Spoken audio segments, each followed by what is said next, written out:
trials and witch persecutions, most of us think back to the Salem witch trials, which occurred in colonial Massachusetts between early 1692 and mid 1693. More than 200 people were accused of practicing witchcraft, the devil's magic. This came at a time when there was a strain on Salem's resources. It was aggravating the existing rivalry between families that had ties to the wealth of the port. There were also controversies that were brewing over with Reverend Samuel Parris, who became the village's first ordained minister in 1689.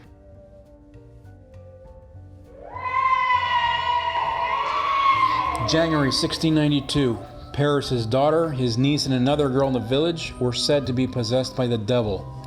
They threw fits of rage, they made strange noises, and they apparently contorted their bodies into strange positions. A local doctor was called in, and he could not figure out what the problem was, so it was automatically assumed that it was supernatural causes. The girls blamed 3 women for afflicting them, one of them being Tituba, a Caribbean woman that was a servant of the Parris family. Tituba confessed that the devil came to her and bid her serve him, and she described a image of a tall man with white hair who apparently wanted her to sign his book, and she admitted that she'd signed the book, and she claimed that there were several other witches in the area looking to destroy the villagers. Thus, the witch hunt begins.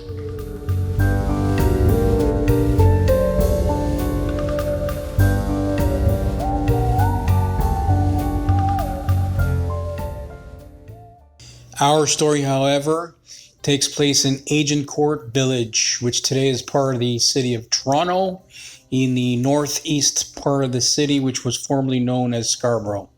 What happened here in this area happened in either 1922 or 1924. And the reason why I'm not sure of the exact year is there used to be a sign around here, and used to have a brief history, but it's now gone. I tried to get in touch with the local authorities to find out if I can locate the sign, and according to them, they have no recollection of there ever being a sign.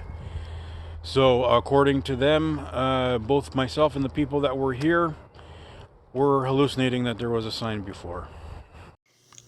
Although some of the buildings still remain from a century ago, most of the houses here have been built during the 1950s and 60s. And behind this row of wooded houses, there's a little park area which remains untouched. According to urban legend, this was once the home of a wicked witch. And as we follow down this narrow path in the middle of the woods here, just a little bit further down, we can see the leftover foundation wall of the witch's house.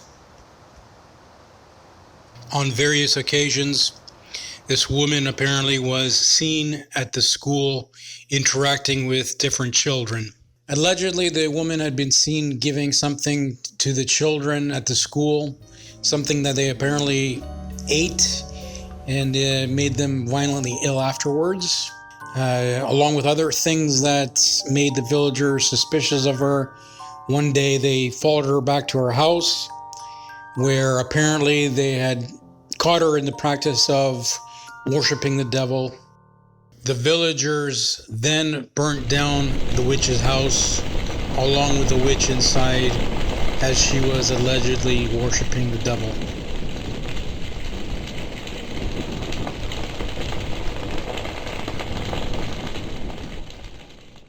So, was this witch really out to harm the villagers? Did she even worship the devil? Or was she just some weird bitch that moved to the neighborhood and people just misunderstood her intentions? What we do know, however, for sure, is that over the centuries, hundreds of people were brought to trial, tortured, and brutally executed, many of whom were later deemed innocent and were victims of mass hysteria and ignorance.